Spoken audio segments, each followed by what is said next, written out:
В Киеве состоялся премьерный показ фильма «Коренные народы». Творческая группа во главе с крымским активистом Вильдаром Шукурджиевым рассказала о коренных народах Украины и их правах.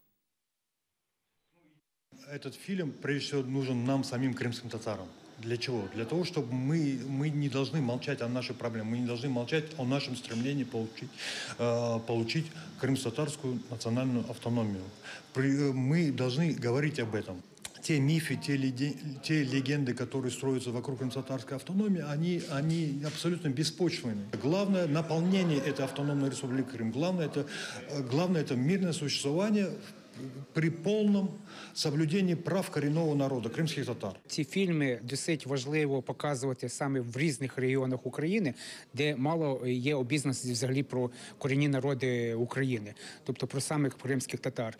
Особливо добре було б показати депутатам міських, обласних рад, сільських рад, які сьогодні навіть не уявляють про ці проблеми і фактично їх не знають.